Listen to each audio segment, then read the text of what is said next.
Now, from Wish TV, your local news source, this is All Indiana Politics. Good Sunday morning and welcome to another edition of All Indiana Politics. I'm Phil Sanchez. Indiana's top officials still trying to figure out details of a planned ICE detention facility at Camp Atterbury. The facility would hold about 1,000 people. Governor Mike Braun says state officials will ensure detainees experience humane treatment. He also weighed in on the controversy surrounding the Jeffrey Epstein files. Well, I wouldn't entertain it unless that was going to be the case. And remember, again, I've been clear. I'm for helping remove criminals after they came in here illegally.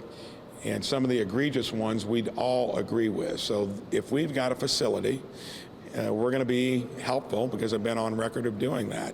The details, the logistics of it have not been fleshed out yet, but you can see what's happening across the country. Some places are fighting it, to where I guess they want those members to stay within their sanctuary cities.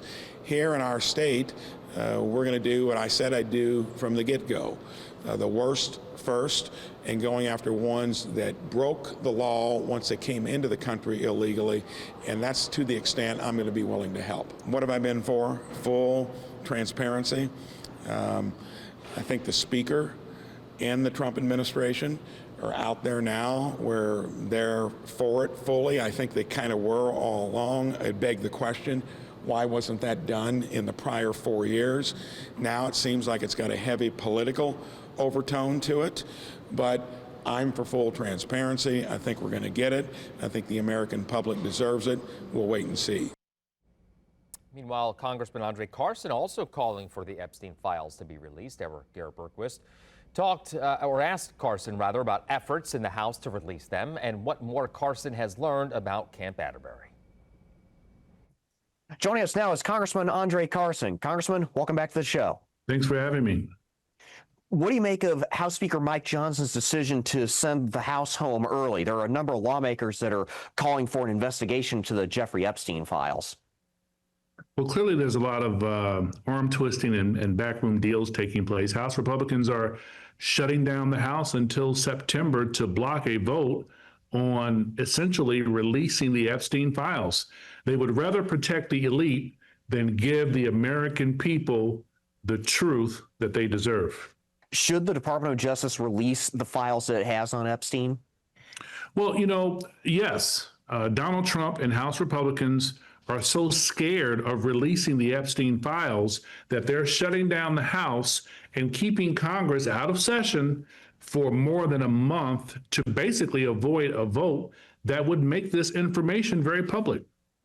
Republican Congressman Thomas Massey of Kentucky says that he's circulating a motion that would basically force a vote on releasing those files. Would House Democrats back him on that if a handful of Republicans were joining in on that effort? I don't want to speak on behalf of the caucus in this moment, but again, I will reiterate that overwhelmingly so, Democrats want the files to get released. Changing gears, what new information do you have about the planned ICE detention facility at Camp Atterbury?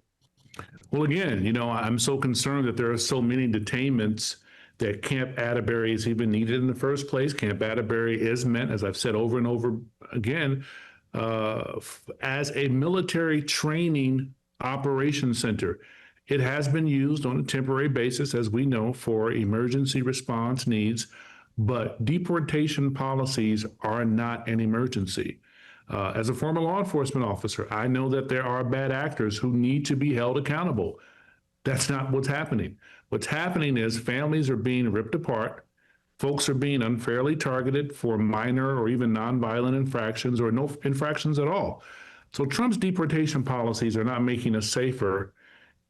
They're using very valuable resources to detain law-abiding members of our community. Would ICE itself be running the facility, or would the Indiana National Guard be detailed to run it? Well, as we understand, it is still a facility that is under the control of the National Guard. I would imagine at this point that there will be some cooperative relationship between the two entities, but it is still a site that is managed and overseen and falls under the jurisdiction of the National Guard. So at the end of the day, you believe that the Indiana National Guard would be responsible for the day-to-day operations and the conditions at the facility?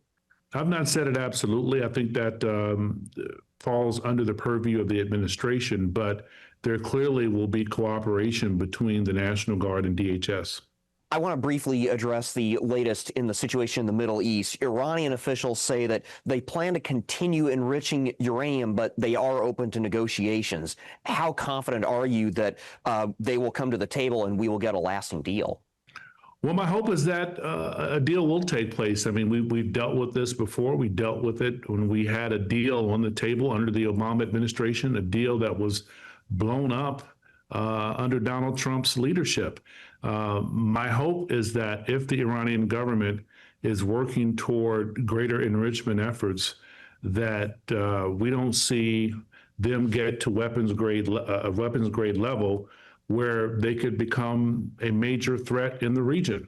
And so my hope is that Donald Trump and the administration will do the right thing and become balanced brokers to bring about peace in that region. You recently filed legislation to require all firearms sales to include a written notice on safe storage, and you also wanted to create grants and tax credits for safe storage devices. Tell me about that. Absolutely. It's a piece of legislation that hopefully will incent gun owners to have locked firearms in a safe storage facility and to provide tax incentives for those who adhere to these policies. And I think it is a way, hopefully, to create an environment of being a responsible gun holder. I believe in the Second Amendment. As a former police officer, I believe strongly in it. But I also believe in, if you're going to be a firearms holder, you should have proper training and making sure that you're properly maintaining and storing a firearm. So we want to incent folks to continue to do so. How would this work in practice? Would you present the receipt and try to get a tax credit on that, or how would that work? Absolutely. We want receipts, but also down the line, as I've spoken to many of my friends who I've served with, who are now executives in law enforcement agencies, be it chiefs of police or sheriffs, or even high-ranking brass, we would love to see some kind of certification, if you're going to be a firearms holder, to pass a basic firearms examination or test, but that's farther down the line. Right now, we want to make sure that people are storing these weapons in a secure place and locking them properly. So we want to incent folks as they make their deductions annually. We would like to include that as an additional deduction. Congressman Andre Carson, thank you for joining us. What an honor. Thank you. All right, coming up, a state lawmaker wants to put downtown Indianapolis under state control. We explain the proposal and its potential pitfalls after the break. Welcome back. A state senator wants Indiana's government to take over the Mile Square in Indianapolis. The proposal also would include Victory Field and Lucas Oil Stadium. He calls it a solution to public safety in downtown. Our government reporter Garrett Berquist digs into the proposal and its potential pitfalls. If State Senator Michael Young has his way, everything you see here will be under the control of a state commission, not the Indianapolis city government. Young tells me he was already working on the idea when 2 teens were killed and 5 more were hurt on July 5th. When I see these parents, a lot of them are single mothers, and even a lot more are grandparents. And I see them, how heartbroken they are, and they're crying, and they're wailing. You just can't watch that and say, I'm just going to sit back and not do anything. Young's proposal would carve the entire Mile Square out of the city of Indianapolis. That's the area bounded by North, South, East, and West Streets. A state-appointed commissioner and council would run the enclave rather than the city government. Voters could decide whether or not to retain them, just like they do with state Supreme Court justices. The state would provide all the services the city currently does, and the Attorney General would prosecute any crimes committed there. And if you think back till the 1990s, Evan Bayh sent the state police up to Gary in Lake County and solved their crime issue in about 90 days or so. So we know it can be done. We know it can be done by the state police. Marion County Prosecutor Ryan Mears says if state lawmakers are unhappy with public safety in his county, they have only themselves to blame. When they talk about taking over Marion County, they already have with our judges. We don't get to elect our judges in Marion County. They're appointed by the governor. And so we've already seen this quote unquote state control at the local level here in Marion County, and they complain about the very people that they appoint pursuant to a law that they drafted. Young says the mile square would pay for itself. He says the money would come from existing hotel and lodging taxes and property taxes, for example. One expert in local governance says he's not so sure. Most cities in their downtowns, they've set up tax incremental financing districts to bring in businesses. They've set up redevelopment districts. So the state, in effect, has all these economic development, downtown development issues that have already been dealt with by the city of Indianapolis that, in effect, they're either going to be interfering with or they're going to be grandfathering in, which is going to affect the tax flow into the city. Helmke is a former Republican mayor of Fort Wayne. He says if the state takes over the mile square, that means state agencies will have to figure out day-to-day problems, such as fixing potholes. He says the move probably is technically legal, with the possible exception of taking prosecutions away from the elected county prosecutor. But the thing that bothers me most is this idea that we don't need a local democracy.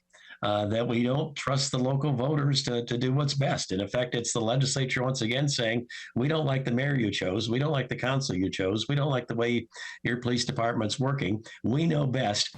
Now, it'll be a long time before we see any potential legislative action on this. State lawmakers don't even begin their next session until January.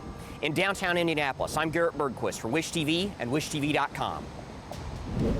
All right, coming up here in the show, Indiana's best political team tackles the Epstein files and the mile square debate. Welcome back to All Indiana Politics as we welcome in two members of Indiana's best political team, Democrat Laura Beck and Republican Mario Maslamani. Let's begin with the controversy over the Jeffrey Epstein files. A House subcommittee has subpoenaed the Department of Justice over them, as you very well know. Mario, we'll start with you this week. Two questions here. How likely is it that the DOJ actually releases what it has, and what kind of damage could this do to President Trump? I really don't think there's going to be any damage to President Trump. The Epstein case had been going on well during Biden's administration. If there was evidence or any issues regarding Epstein and connections to Donald Trump other than what we already know, they would have been easily released. The Democrats are now trying to claim, oh, we need all these files released. Well, they never asked for those files to be released during Biden's administration. And I mean, let's be honest. If truly there was something in there, the DOJ knew some things that were incriminating or implicating Donald Trump in some sort of nefarious behavior, that would have been leaked, that would have been released during Biden's administration when Trump was running again. So I don't believe there's anything of significance regarding Donald Trump. Now, do I believe that there might be some issues regarding other influential, important people, especially wealthy donors to both the Republicans and Democrats? I think that could be an issue. And I think that if they go through the manifests of the travel manifests and videos that were taken from that island, I think that there are other people that could be implicated, could be, seriously, their reputation could be damaged. Laura, to that point, is this making unlikely allies of Democrats and maybe even some on the right? And could this also become an issue in next year's elections? You just never know because this Epstein issue just hasn't gone away. And I think that when we look at it, I think the reason why we're in the spot we're in is because this is such a self-inflicted wound by Trump on himself. I mean, he basically, along with his supporters, fanned the flames of this conspiracy all along. And ultimately, it's coming out that he lied to his supporters. And so I think his supporters are really frustrated. I think they're angry. I think they want to get to the truth of it because normal people in their lives can't engage in this type of behavior. They're held to, they get arrested and charged for it. I think the issue with Trump is he's probably in the files. I mean, he partied with Jeffrey Epstein for 15 years or who knows how longer. And he doesn't want this to come out. It's probably likely very embarrassing. There's very little that embarrasses him, but because he has behaved so differently than he normally does on any kind of other issue that's ever come his way, I think there's something there and he's really worried about it embarrassing him. All right, well, we'll see what comes out of that. Turning much closer to home, a state lawmaker wants to put the mile square in Indianapolis under state control. Now, he cites downtown crime, including that mass shooting over the Independence Day weekend.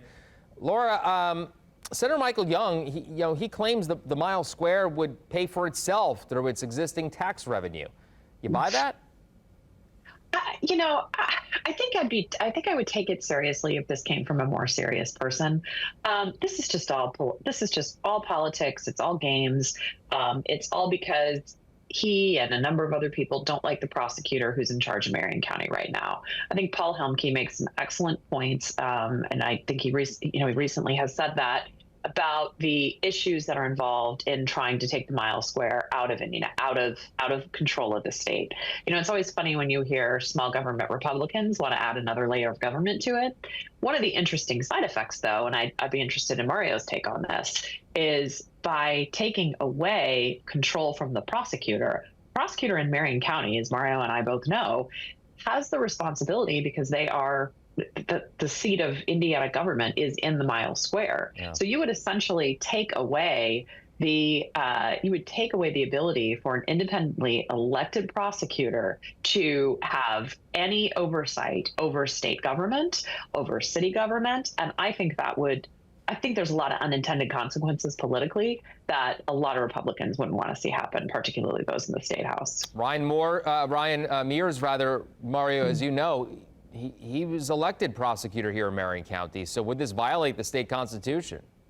So Ryan actually worked for me when I was the chief trial deputy at the Marion County Prosecutor's Office. And, one of the biggest problems, I think, with this is, there is a problem in downtown Indianapolis. I was looking at just when we were talking about the curfew issue in April of 2024, all of a sudden, Hogsett said that we were going to enforce the curfews. That was in 2024. Then in 2025, now we're talking about creating more stringent curfew issues. The key is that Hogsett his administration has been just woefully, bad as it pertains to not just crime, but also with other issues like sexual harassment, things of that nature.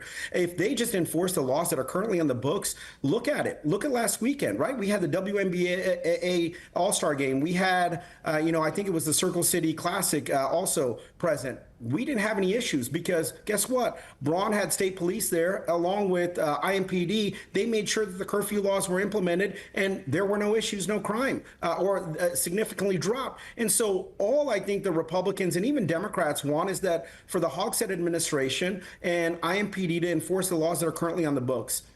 And I think that's the main thing.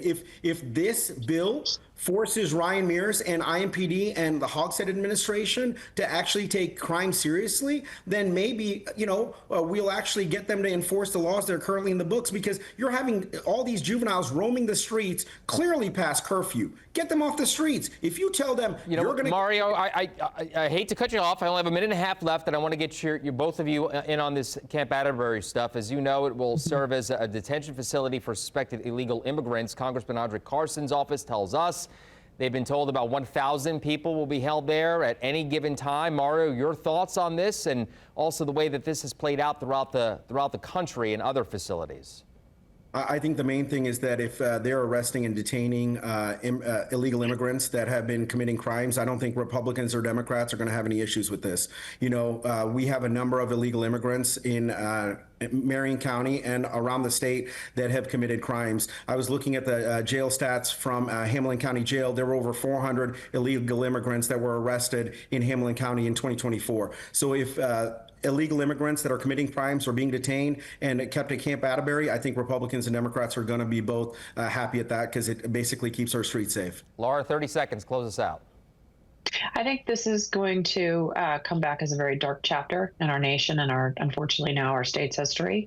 I would love to think that they are taking dangerous criminals off the streets, but the facts are playing out that that's not the case. And I think that it's very unfortunate, because the last thing we want is our National Guard tied up in this. And I'm very concerned about it, and as I think most people are. Yeah. All right. Well, we will be watching. Laura, Mario, good to see you both. Thank you so much for coming on the show. We'll talk to you soon. Thank you. Thanks. Thank you. And we will be right back.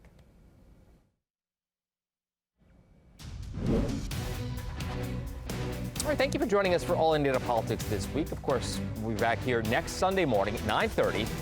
And be sure to check out the All Indiana Politics podcast online at wishtv.com. And for more politics, head on over to our website.